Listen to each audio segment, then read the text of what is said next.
ناظرین السلام علیکم، میں ہوں ستین علی اور آپ دیکھ رہے ہیں ڈیلی اب تک نیوز چینل۔ ناظرین، آج کی ویڈیو ہم نے راول پنڈی کے ایک ایسے باغ کے بارے میں تیار کی ہے جسے تاریخی حوالے سے انتہائی اہمیت حاصل ہے۔ اس باغ میں متعدد عظیم الشان عوامی اجتماعات کا انعقاد ہوا۔ پاکستان کی شاید ہی کوئی ایسی سیاسی یا مذہبی جماعت ہوگی جس نے اس باغ میں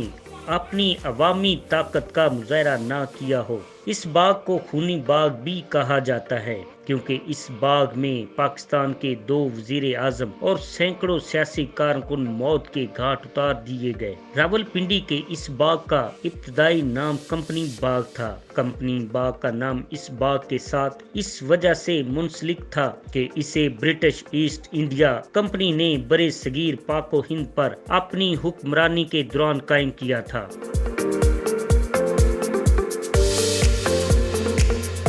ناظرین، آپ کو یہ بتانا بھی ضروری ہے کہ برٹش ایسٹ انڈیا کمپنی کا قائم کردہ برٹش راج ہندوستان 190 برس تک برقرار رہا، یعنی 1757 سے لے کر 1947 تک، جب ہندوستان کی تقسیم ہو گئی اور پاکستان کا قیام عمل میں آ گیا۔ برٹش حکومت نے راول پنڈی میں اپنی آرمی کا شمالی کمانڈر ہیڈ کوارٹر قائم کیا، جو 1930 سے لے کر 1947 تک برقرار رہا اور قیام پاکستان کے بعد اسے پاکستان آرمی کا جنرل ہیڈ کوارٹر یعنی GHQ بنا دیا گیا۔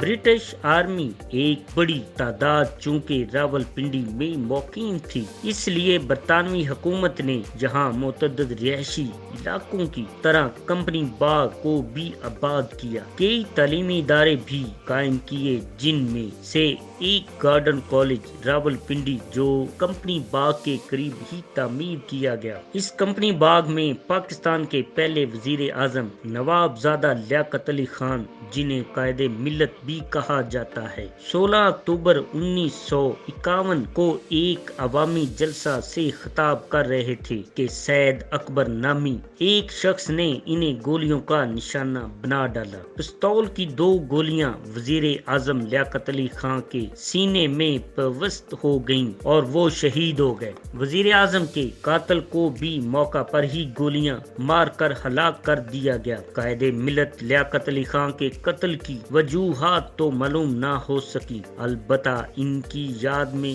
راول پنڈی کے اس کمپنی باغ کا نام لیاقت نیشنل پارک رکھ دیا گیا۔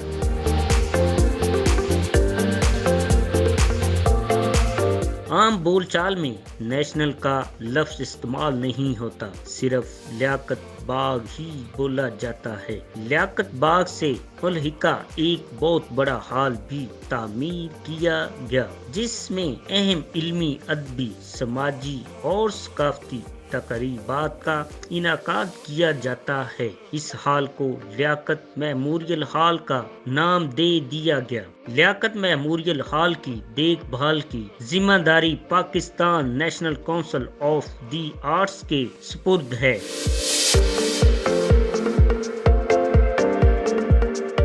23 مارچ 1973 کو پاکستان عوامی پارٹی کے زیر انتظام منعقد ہونے والے جلسہ عام کے دوران خان عبد الولی خان پر بھی قاتلانہ حملہ کیا گیا، مگر خوش قسمتی سے ان کی جان محفوظ رہی۔ یہ حملہ بھی لیاقت باغ میں ہی ہوا۔ پھر 27 دسمبر 2007 کو پاکستان کی انتہائی مقبول لیڈر، پاکستان پیپلز پارٹی کی چیئرپرسن اور سابقہ وزیر اعظم محترمہ بے نظیر بھٹو نے لیاقت باغ میں ایک عظیم الشان جلسے سے خطاب کیا۔ یہ جلسہ ان کی زندگی کا آخری جلسہ ثابت ہوا۔ جلسہ کے اختتام پر لیاقت باغ کے احاطہ میں ہی انہیں گولی مار کر شہید کر دیا گیا۔ اس کے ساتھ ہی ایک بم دھماکہ کے ذریعے ان کے متعدد کارکنوں کو بھی موت کی نیند سلا دیا گیا۔ اس طرح لیاقت باغ باغ میں پاکستان کے 2 وزیر اعظم اپنا خون بہا کر ابدی نیند سو گئے۔ لیاقت باغ کی جانب راول پنڈی کے مشہور سڑک مری روڈ اور آریہ محلہ ہے، جبکہ دوسری جانب گارڈن کالج روڈ ہے۔ مری روڈ کی جانب کے داخلی راستوں کو میٹرو بس کا ایک اسٹیشن بنا کر بند کر دیا گیا ہے، جبکہ گارڈن کالج روڈ پر لیاقت باغ کے ساتھ فائر بریگیڈ کا سینٹر بنا دیا گیا۔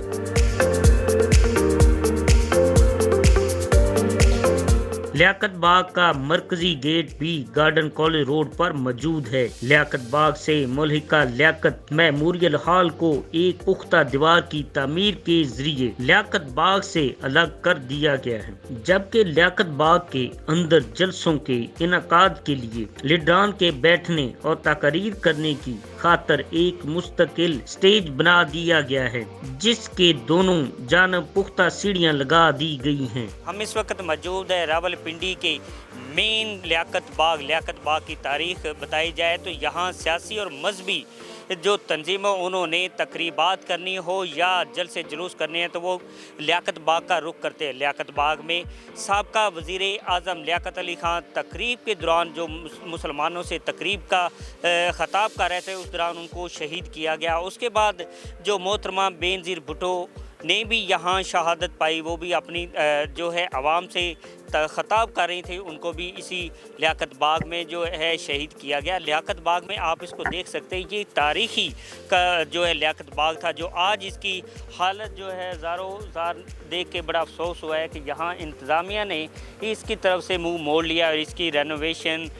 کا کوئی انتظامات نہیں، اور آپ یہ دیکھ سکتے ہیں یہ اس وقت لیاقت باغ میں جو بلڈنگ ہے اور اس کے اندر جو بھی یہ بلڈنگ یہ بنائی گئی وہ ٹوٹ پھوٹ کا شکار ہیں، اور یہ میرے عقب میں دیکھ سکتے ہیں یہ بھی یہاں درخت ہیں اور یہ بلڈنگ ہے، کچھ ایریا بنایا گیا ہے جس کی کوئی صفائی کا انتظام نہیں ہے اور رینوویشن کا بھی کوئی انتظامات نہیں ہے۔ اتنا بجٹ ہونے کے باوجود یہاں کی انتظامیہ اور گورنمنٹ جو ہے وہ اس کی طرف جو وہ توجہ نہیں دے رہی، اور مین اس سائڈ پہ بھی دیکھیں تو اس سائڈ پہ بھی کافی وسیع جو ہے یہ انہوں نے جگہ تو بنائی ہوئی، یہاں یونین جو تنظیم کا ہے جو یہاں کی ان کا بھی دفاتر ہے، لیکن وہ بھی بالکل حالت کی زار و زار جو نظر آتی ہے اور اس کی اندر کوئی صفائی کا انتظامات نہیں ہے۔ اس کی خوبصورتی جو ہے وہ مانند پڑ گئی، جو کہ یہ ایک تاریخی باغ تھا جہاں اکثر جتنی بھی ہماری سیاسی تنظیمیں ہیں، سیاسی لوگ ہیں اور مذہبی تنظیمیں ہیں، اس کے بعد فنکار جو ہیں وہ اکثر اپنی فن کا اور فنکاری کے حوالے سے پنڈی کے اندر جو لیاقت باغ کا ہی تعاقب کیا جاتا اور یہی جگہ چوز کی جاتی تھی اور یہاں ایک رونق کا سما ہوتا تھا، لیکن آج یہاں انتظامیہ کی طرف سے یہ ایک سوالیہ نشان ہے کہ یہ تاریخی لیاقت باغ کو کا جو یہ حالت ہے وہ دیکھ کے افسوس ہو رہا ہے، اور اس حوالے سے انتظامیہ کو جو ہے لیاقت باغ کو اصل حالت میں لانا چاہیے اور اس کی رینوویشن کے اوپر بھی کام ہونا چاہیے۔ اور آپ میرے عقب میں دیکھ سکتے ہیں یہ ایک وسیع جو اس کے جو رقبہ ہے اور لیاقت باغ کا جو اس وقت گرینری اور ایک خوبصورت سما ہوتا تھا، لیکن آج اس کے اندر کوئی بھی اس طرح کی جو ہے اس کی رینوویشن کے لیے کوئی بھی حکومت کی طرف سے حکمت عملی نہیں اپنائی گئی، اور یہ آپ کیمرے میں آپ دیکھ سکتے ہیں کہ اس کی صورتحال جو وہ آپ کو کیمرہ مین جو بالکل دکھائے گا کہ جگہ جگہ گندگی کی ڈھیر ہے، کوڑا کرکٹ جو وہ یہاں پھینکا ہوا ہے لوگوں نے، اور اس کا صفائی کا کوئی انتظامات نہیں ہے، اور جہاں سے یہ ٹوٹی ہوئی بلڈنگ یہ نظر آتا اس کو بھی رینوویٹ نہیں کیا گیا، اور اس کے اندر تو ہمارے پاکستان کے نامور 2 سابقہ پرائم منسٹر جو انہوں نے شہادت یہاں نوچ پائی ہے۔ لیاقت باغ کے اندر پھولوں کی کیاریوں کے علاوہ نہایت قدیم اور خوبصورت درخت اس باغ کی عظمت رفتہ کی گواہی دیتے ہیں۔